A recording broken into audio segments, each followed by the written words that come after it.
India south Africa ম্যাচে ইন্ডিয়ার হারার পেছনে যে 6টি প্লেয়ারের হাত ছিল তাদের এখানে সম্পূর্ণ ডিটেলস বিবেচনা করা হয়েছে এবং সেকেন্ড ম্যাচের জন্য কিছু প্লেয়ার বাদ পড়তে চলেছে। ইন্ডিয়া হারার 1 নম্বর কারণ Rohit Sharma big flop, first innings 5 run, second innings 0 run. Second flop batting Jaiswal, first innings 17 run, second innings 5 run.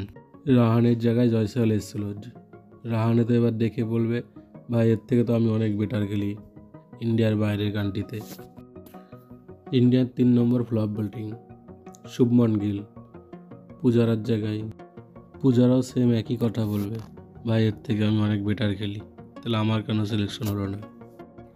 ইন্ডিয়ার middle order 4 number flop batting Suresh Iyer, first innings 31 run, second innings 6 run. এখানে একটা কথা না বলে থাকতেই পারলাম না, ভাই ইন্ডিয়ার টিমের সিলেকশনরা কি গাঁজা খেয়ে সিলেকশন করে? এ তো বেটা ইন্ডিয়ার বাইরে খেলা, শর্ট বল তো খেলতেই পারে না, তারপরে ইন্ডিয়ার বাইরে টেস্টে একে চান্স দেওয়া হয়েছে। টেস্ট টিমে এর থেকে হনুমা বিহারি অনেক ভালো প্লেয়ার, অনেক বেটার প্লেয়ার। সুরেশ আয়ার ওয়ানডে T20 চলবে, টেস্টে না ভাই। এবার বলারদের কথা বলা যায়।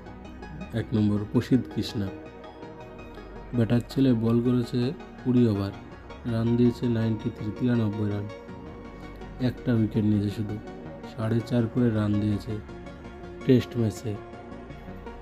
2 নম্বর ফ্লপ বলার অলরাউন্ডার শার্দুল ঠাকুর, 19 ওভার বল করে 101 রান দিয়েছে, 5.5 অ্যাভারেজ টেস্ট ক্রিকেটে।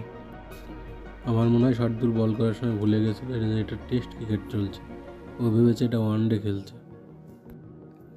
রবিচন্দ্র অশ্বিন নিঃসন্দেহে ভালো বোলিং, কারণ 19 ওভার বল করে 41 রান দিয়ে একটা উইকেট নিয়েছে, কারণ এখানে কোনো স্পিনারদের কোনো ভূমিকা ছিল না এই পিচে, পেসারদের পিচ ছিল, তবুও তিনি খুব ভালো ইকোনমি রেটে বল করেছেন।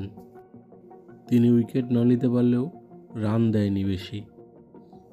বিরাট কোহলি মোটামুটি ভালো খেলেছে, 1 মাসে 30-এর উপরে আর 1 ইনিংসে 70-এর উপরে রান করেছে।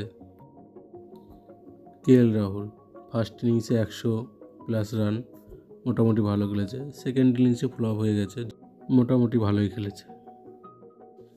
মোহাম্মদ সিরাজ অ্যাভারেজ বোলিং করেছে, কারণ তার কাছ থেকে এর থেকে আমরা বেটার কিছু আশা করে থাকি, কিন্তু সেই ম্যাচে ও সেটা দিতে পারেনি। একমাত্র যদি কেউ ভালো পারফরম্যান্স করে সেটা হলো জাসপ্রীত বুমরা, 26 ওভারে 69 রান দিয়ে 4টে উইকেট নিয়েছে, ইকোনমি রেট 2.5।